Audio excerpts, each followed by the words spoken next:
saya udah memberikan semuanya. Buat persiapan buat anak saya juga saya udah siapin semuanya. Itu bohong, Mas.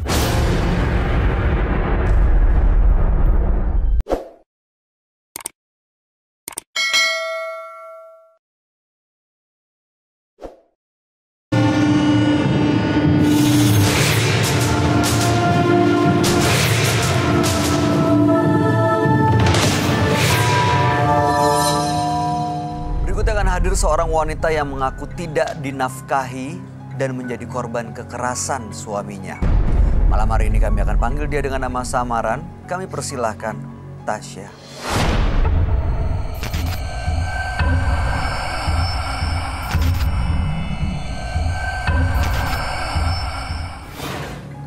Selamat malam Mbak Tasya. Apa yang mau diceritakan? Begini Kak Bayu. Usia pernikahan aku udah 13 tahun. Aku dikaruniai 2 anak. Anak pertama SMP, kedua SD. Rumah tangga aku tuh gak harmonis. Aku selalu disia-siakan oleh suami, dicuekin, gak diperhatiin, dan gak pernah dikasih nafkah. Nafkah apa nih? Lahir batin. Selama berapa? Sorry ikut nanya. Monggo, nggak apa-apa Mbak. Selama berapa lama nggak dinafkahi lahir batin? Cukup lama Mbak. Cukup lama aku nggak dinafkahin lahir batin. Setahun belakangan? Iya. Lebih dari itu? Lebih dari itu dia sempat harmonis, tapi kesininya tuh dia cuek, dingin. Apa penyebabnya Mbak Tasya? Justru itu yang saya ingin cari tahu ke Mas Bayu. Dan juga ke Pak Roy. Kenapa suami saya tuh bisa seperti itu? Dulu seperti apa orangnya? Dia itu pemabuk, suka nongkrong, jarang pulang. Seperti itu. Dan belakangan seperti itu juga? Apa lebih parah? Lebih parah lagi sih sekarang. Nongkrongnya tuh di mana? Tahu nggak Nanya tempatnya? nongkrong yang biasanya temen nongkrongnya apa gitu loh kan kayak sorry ya biasa tuh laki-laki juga ada gengsi ya itu biasanya pengaruh dari pergaulan juga sih. Tahu tapi tempat nongkrong sama teman-temannya gitu Mbak? Kalau untuk tempat nongkrongnya yang sering aku tahu itu dia tuh kayak sering pemancingan kayak gitu. Terus Tapi juga gara-gara itu nggak mungkin sampai nggak pulang. Ya itu gara-gara mancing ikan jadi mancing keributan dia Iya. itu ya. tapi dingin dan cueknya itu loh Mas Bayu. Oke, kerjanya apa kalau kami boleh tahu? Kerjanya ya lintang lantung aja sih. Kadang kalau ada kerja juga ya kerja. Serabutan. Nah, terus belakangan berubah sikapnya. Bukan belakangan berubah, hampir setiap hari itu dia berubah, dingin, cuek, kasar, kadang Kasar? juga KDRT.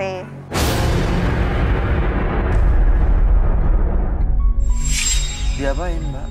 Ya dipukul, ditampar, itu yang sifat kasarnya itu aku nggak suka. Ini kok diem aja? Itu maaf ya dapat perlakuan dipukulnya itu selama apakah dalam pernikahan selama 13 tahun gitu itu? Dulu seperti itu nggak? Dulu awal pernikahan sih baik-baik dan manis-manis aja, cuma kesini-sininya tuh. Biasanya kan maaf ya, dengan adanya anak, laki-laki kan akan makin berubah ya kan gitu. Yang maaf loh, biasanya tuh laki-laki yang tadinya bandel kayak apa gitu kan. Begitu udah punya anak tuh biasanya tuh mulai mengurangi gitu. Tapi dia enggak Mbak, dia udah punya anak malah makin jadi. Makin nggak enak gitu loh sifatnya, dan aku ngerasa nggak nyaman. Oke, biasanya kan feeling istri ya, perasaan istri kan kuat banget ya. Menurut Mbak Tasya tuh ada apa sih? Apa penyebab perubahannya? Itu yang saya pengen cari tahu, Ya, Kak. menurut perasaan Mbak Tasya curiganya karena apa? Ya, Ada orang lain? mungkin. Terus maaf ya mau nanya, ikut nanya nih Monggo. gini.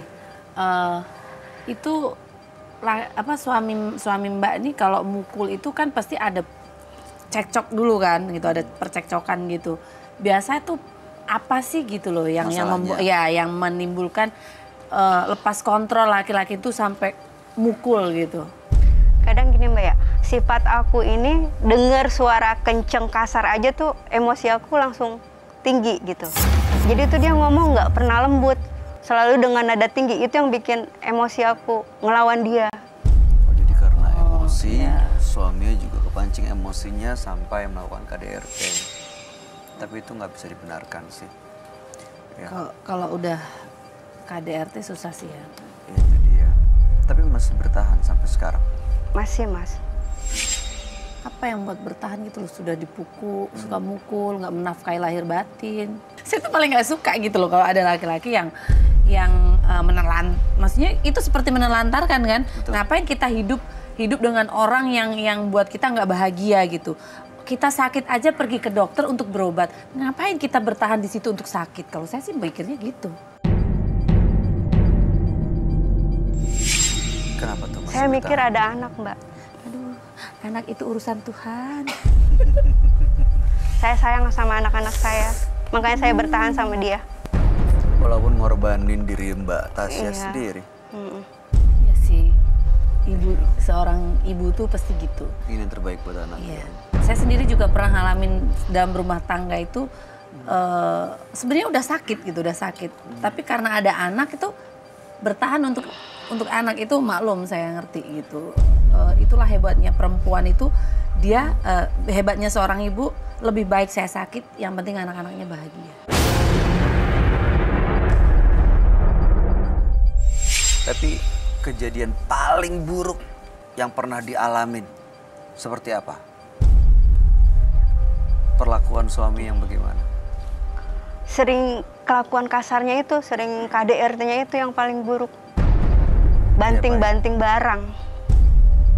Mukul gitu. Mukul juga, barang juga dibanting-banting. Barang apa nih? Kayak barang-barang elektronik, yang ada yang di depan mata dia, yang dia Gitu. lihat, dia banting, dia lempar.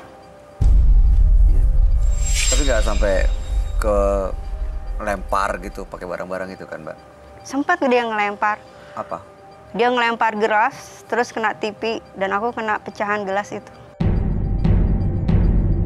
Buat Harapannya datang ke anak-anak. sini untuk apa, Mbak Tasya? Harapannya biar suami saya bisa berubah. Terus juga saya pengen cari tahu kenapa dia bisa seperti itu. Apakah benar ada orang ketiga di dalam rumah tangga saya? Baik, mudah-mudahan kecurigaan pertanyaan-pertanyaan itu bisa terjawab malam hari ini ya. Ya. Kami akan ajak Mbak Tasya untuk langsung bertemu dengan sahabat kami. Dia adalah seorang indigo. Kami persilahkan Roy Kiyoshi. Sebelumnya, tim Mata Batin sudah memberikan tanggal lahir dan nomor rumah partisipan kepada Roy Kiyoshi. Dengan mata batinnya, Roy akan membaca berdasarkan angka yang kami berikan. Tasya, dengan tanggal lahir 18 Maret 1990 dan mendiami nomor rumah 44. Sosok wanita yang memiliki tingkat keegoisan yang sangat tinggi dan tidak mau mengalah. Saya melihat adanya sebuah tindakan yang akan menghancurkan dirinya jika terus dilakukan. Entah mengapa, saya merasakan aura yang sangat negatif dari dirinya. Semua ini adalah akibat dari apa yang sudah ia perbuat sampai detik ini. Dan dia sedang menjalani karma buruk.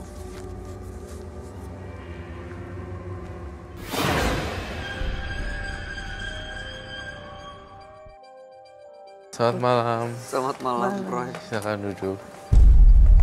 Terima kasih. Saya berhadapan dengan Mbak Tasya, betul?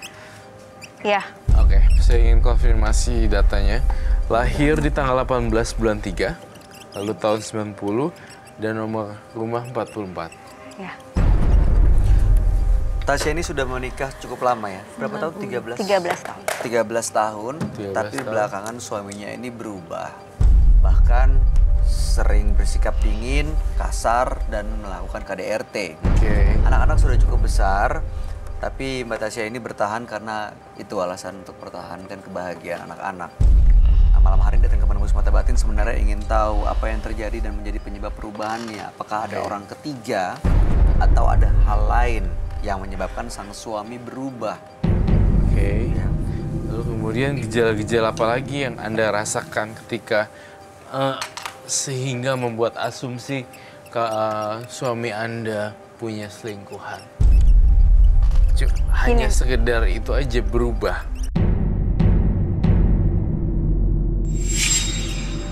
Dia tuh nggak perhatian sama saya, Mas Roy. Oke, aku catat ya. Nggak perhatian ya. Terus apa lagi? Cuek. Oke.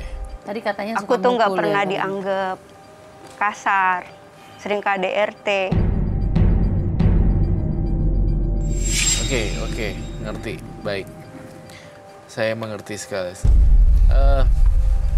Saya dalam mata batin saya melihat di sini ada seseorang yang berselingkuh 100%, iya. Betul. Tetapi yang selingkuh... Sebentar, ini ada perselingkuhan berarti. Iya. Kamu Saya melihat perselingkuhan di sini. Saya mencium bau aroma yang pengkhianatan. ada pengkhianatan. Gesturnya Mbak Tasya apa berubah ya? Oke, Mbak Tasya datang ke sini sama suami? Ya, Di mana suaminya? ada di belakang. Bisa diajak masuk suaminya? Oh, kamu takut sama saya kah? Enggak, biasa aja. Kita coba tanya ke suaminya ya. Apakah Saya betul? curiga. Saya sudah mencium. Lihat deh tangannya. Saya mencium satu hal. Tasya selingkuh.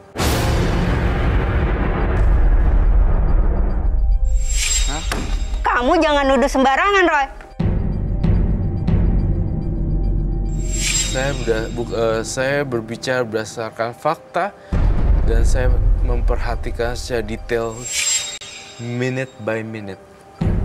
Sementara yang dicurigai sebenarnya selingkuh itu suaminya. Yang dicurigai ternyata suaminya, namun ternyata nih, karena dia itu cuek, suka mukul KDRT dan gak perhatian, jadi dia lari dari suaminya. Kemudian bertemu dengan seorang lelaki dan dia playing victim, berperan sebagai seolah-olah korban. Oke, ini suaminya udah ada di sini, udah siap, boleh diajak masuk ke sini. Seolah-olah Ada kursi Bang Oji. Kamu jangan sotoy deh, Roy.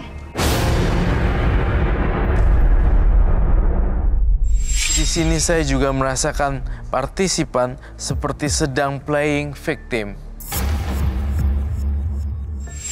Ya, terserah saya, kamu bisa bilang sotoy. Bentar. Ini maksudnya apa ini? Hah? Saya dengar dari luar ada perselingkuhan siapa ini?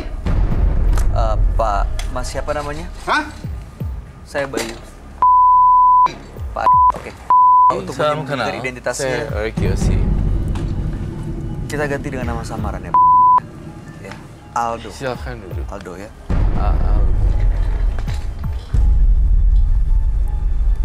Oke. Pak Aldo. Oke, kita di sini bukan mau ribut-ribut, tapi kita Betul. di sini harus mencari akar dan solusi. Itu aja. Ini katanya Mbak Tasya ini datang ke sini ditemani sama Mas Aldo karena merasa hubungannya rumah tangganya tidak baik. Mas Aldo nih belakangan jadi dingin, bersikap malah kasar dan juga melakukan KDRT. Saya nggak kebayang kalau badan besar Mas Aldo melakukan kekasaran kepada Mbak Tasya. Apakah betul?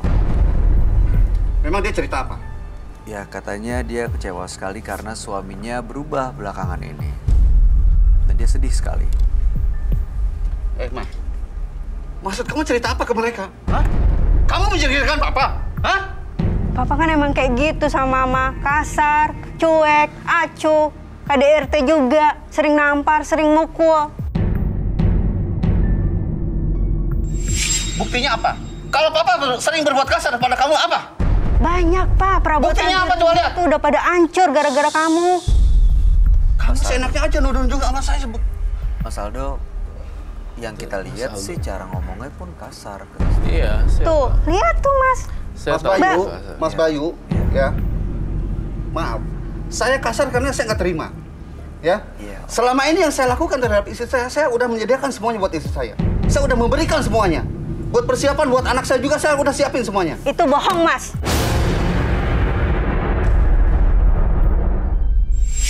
Kamu jangan kayak gitu, Mas. Saya nggak pernah bohong. Saya cuma diam-diam aja biar kamu tahu nantinya ke depannya seperti apa. Terus kamu jarang pulang kemana? Selama ini Kamu saya tidur jarang di pulang. mana? Saya jarang pulang karena kerja. Sekarang kamu pakai baju dari mana? Kamu kesana kemari pakai apa? Hah? Itu uang dari saya, tahu nggak? Sabar, Paldo. Sabar.